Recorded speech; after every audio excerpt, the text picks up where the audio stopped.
Good morning সবাইকে, আরও একটা নতুন সকালের নতুন ব্লগের অনেক স্বাগত। আজ হচ্ছে বৃহস্পতিবার, আর কালকে তো বরের জন্মদিন ছিল। আজকে হচ্ছে বাপের বাড়ি যাব, কারণ কাল হচ্ছে বাবার কাজ। বাবার হচ্ছে ঘাট কাজ আছে, দাদা করবে, যেতে তো হবেই। বদিও নেই, বদি বড়জামাইবাবু গেছে মামার বাড়ি, গেছে নিমন্ত্রণ করতে। আর আমার মামার বাড়ি অনেকটা দূরেই, ভোরবেলায় বেরিয়ে গেছে, বললো একটু তাড়াতাড়ি করে চলে আসিস। ওই জন্য রেডি হয়ে নিচ্ছি, রান্নাবান্না সমস্ত হয়ে গেছে, দুটো ভাত খেয়ে বেরিয়ে যাব। চলো সঙ্গে থাকো। বাপের বাড়ি গেলে ব্লগ তো আমি সেরকমভাবে করতে পারি না, তাও যতটুকু পারবো তোমাদের সঙ্গে শেয়ার করব।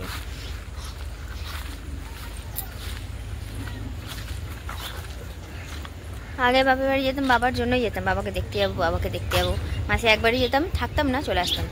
এবারে গিয়ে আর দেখতে পাবো না। ঘড়ির কাটা 15টার ঘরে, আর আজকে রান্না হয়েছে সোয়াবিন আলু তরকারি আর ভাত। আর ও এক জায়গাতেই মাখছে, ওর কাছে এক গেলে আমি খেয়ে নেবো, খালি মুখে যাব না। আর ওই ঘর থেকে নিয়ে নিয়েছি কলা পাতা, এটা নিয়ে যাবো। ঠিক টাইমে ছুটি দেখে, বলুন আপনার কাজগুলো।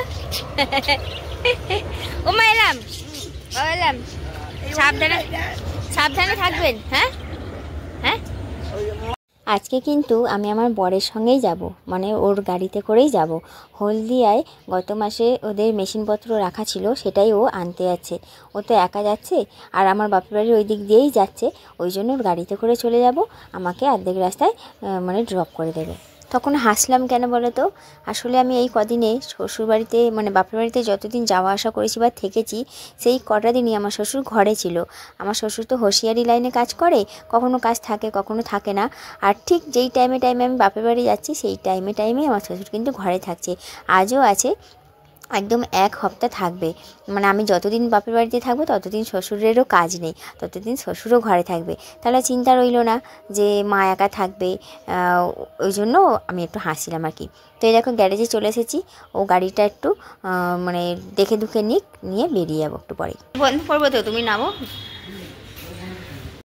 কৃষ্ণটা কি মিষ্টি।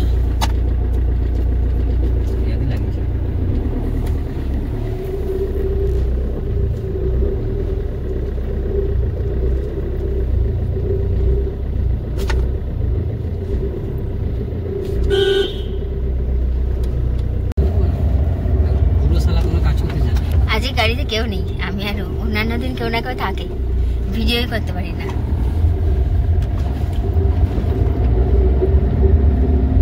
রাইট টাইম কটা বাজে? 9:40।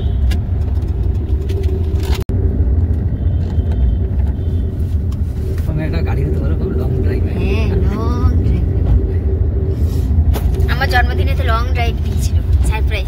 আগে গতবারে জন্মদিনে লং ড্রাইভে নিয়ে গেছিল এই গাড়িতে করে, একদম ভালো করে বন্ধ করেছিল তো। হ্যাঁ, ঠেলেই বন্ধ করেছি, লক নেই, ভেতর থেকে ওটা খোলা আছে। আমার জন্মদিনে হলদিয়ায় নিয়ে গেছিল, হলদিয়াতে কেটেছিল, লক হলো না। লং ড্রাইভ আমরা দুজনেই ছিলাম, কেউ ছিল না। হ্যাঁ, এই কাজটাতেই, ও যেখানে আছে সেখানেই নিয়ে গেছিল আমাকে। আজকেরও নিয়ে যেতে পারতে নাকি, না মেসি হয়ে যেত।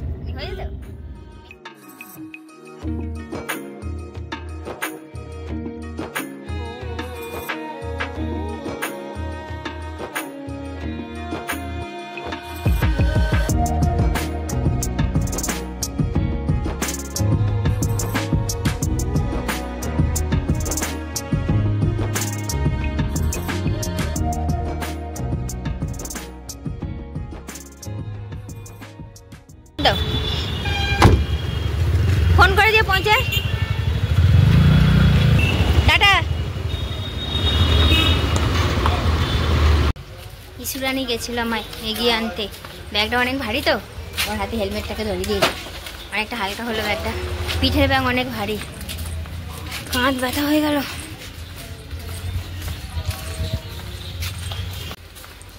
এখন দেখি আসিস কিনা।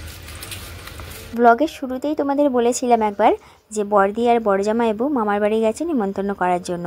ওদের আস্তে আস্তে সন্ধে বা রাত্রি হয়েই যাবে। এসে ওই যে ডিমের ঝোল করে নিয়েছি, আর বাড়ি থেকে এনেছিলাম লক্ষণ শিম, ওইগুলো মেজি ভেজে নিয়েছে, আর একটা টমেটো ভাতেও দিয়েছে। তো সবাই মিলে খেতে বসে গেছি। 2 বোনপোও আছে, ওরাও একে একে বসবে। খেয়ে দিয়ে একটু রেস্ট নিতে হবে, কারণ সন্ধেবেলায় আমি আর মেজি একটু কেনাকাটি করতে বেরোবো, মানে আগামীকাল হচ্ছে ঘাট কাজ, তারই কিছু কেনাকাটি করার জন্য বেরোতে হবে। দুপুরে খাওয়া দাওয়া হয়ে গেছে। মেজি যেহেতু কাজে যাবে, ও গিয়ে শুয়ে পড়েছে। এখানটায় সবজিটা মুছে দিই, নিচে খেয়েছিলাম তো, মুছে দিয়ে যা বাসন কুসন পড়েছে সব মেজে নিই।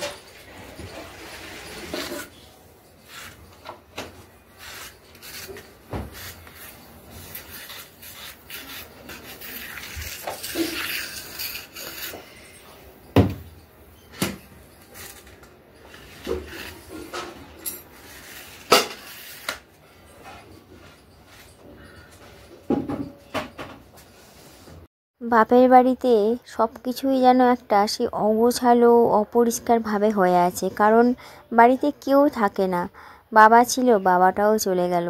আর একটা ঘর সংসার, বাড়ি ঘর একটা সাজিয়ে গুছিয়ে একমাত্র একটা মেয়েই পারে, পুরুষ পারে না। আমার বাবা পারতো না সেরকম। আর মেজদি তো কাজ করে, ওই বা কত করবে। বড়দিও এখানে থাকে না, ও থাকে ব্যাঙ্গালোরে, মাঝে মধ্যে বছরে 1-8 বার আসে। ওই জন্য বাড়িঘরের এই অবস্থা হয়ে পড়ে আছে। না হলে আগে কিন্তু এরকম অবস্থা ছিল না, ঝাঁ চকচকেই হয়ে থাকতো সব সময়। তো যাই হোক, খেয়ে দিয়ে উঠেই যে বাসন নিয়ে বসে পড়েছি কলতলায়। আমাদের ঘরে মানে বাপের বাড়িতে জলের অভাব নেই, কল পাতকুয়া দুটোই আছে। আর এটা হচ্ছে টাইম কলের জল, সব সময় পড়তেই থাকে অটোমেটিক। ওই জন্য সেই কষ্ট করে জল তুলে বাসন ধোয়া কাচাকুচি করার সেই কষ্টটুকু আর করতে হয় না। ঘড়ির কাঁটা 3টের ঘরে সমস্ত কাজকর্ম করে নিয়েছি, বাসন কুসন মাজা যা ছিল।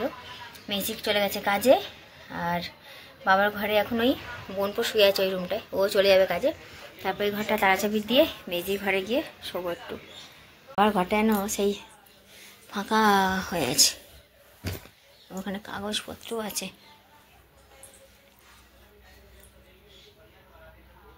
বদ্দির ছাদে এসেছি, কারণ ওই জামা কাপড় টুকটাক মেলা আছে, সেগুলো তুলতে এসেছি।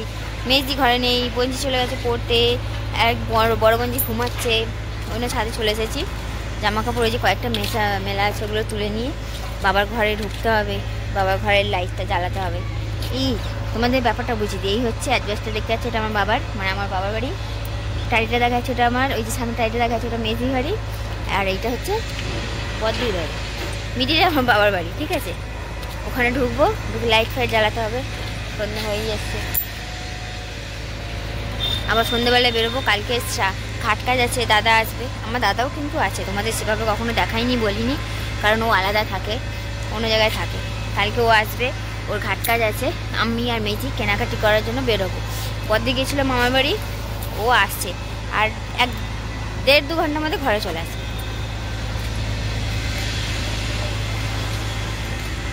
Good evening. তো আমি মেসি আর বঞ্জি মিলে বেরিয়ে পড়েছি কেনাকাটি করার জন্য। কদমতলা বাজারে চলে এসেছি আবারও, মানে মানে আমাদের কাছে যেখান থেকে কেনাকাটি করেছিলাম, এবারও সেখান থেকেই নেব। আর একেবারে সমস্ত কিছু কেনাকাটি করেই যাব, ঘাট কাজের, শ্রাদ্ধের, তারপরে আঁশপান্নার সমস্ত কিছু কেনাকাটি করেই যাব। ওই জন্য 3 জনে মিলে এসেছি। পাতা গ্লাস নেওয়া হয়ে গেছে, চলে এসেছি কদমতলার মানে মার্কেটে। আজকে তো বৃহস্পতিবার, সব বন্ধ, আর হাতে গোনা কয়েকটা দোকান খোলা আছে, সেখান থেকেই নিয়ে নিতে হবে। বিনের দোকানে একটা লিস্ট ধরিয়ে দিয়ে চলে এসেছি, আর একটা পাশের দোকানে। আসলে বঞ্জি নেবে কিছু গোপালের জন্য শীতের সমস্ত পোশাক আশাক, ওই দোকানটায় ছিল না, ওই জন্য পাশের একটা দোকানে চলে এসেছি।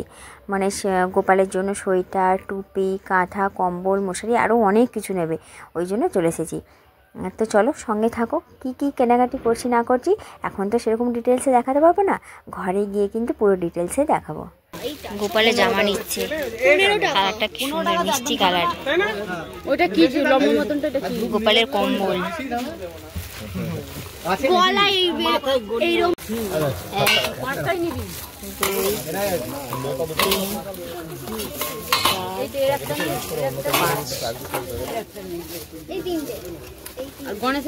বাবা এইটার মধ্যে নীল নীল নীল কালারটা দারুণ লাগছে। নীল পাশেরটা দেখ, নীলের পাশেরটা কি কালার, দারুণ লাগছে।